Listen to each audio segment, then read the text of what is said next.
പൂരങ്ങട പൂരമുള്ളൊരു നാട് നമ്മുടെ നാട്. ഓണത്തിന് പുലിയിറങ്ങണൊരൂര് നമ്മുടെ ഊര്. ഇപ്പറഞ്ഞ നാടിന് കരയേഴുമൊട്ടുക്ക് പേര്. കാണണമെങ്കിൽ കാണണം ഗടി ശിവപേരൂര്.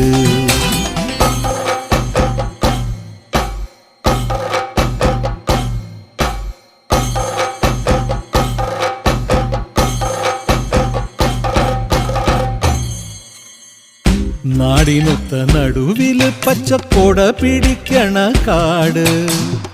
വട്ടത്തില് കൂടുവാൻ അവിടെടവുമുണ്ടൊരുപാട്. തേക്കിൻകാട് തേക്കിൻകാടെന്ന് പറഞ്ഞു പോരണ പേര്. കൂടണമെങ്കിൽ കൂടണം ഗടി ശിവപേരൂര്.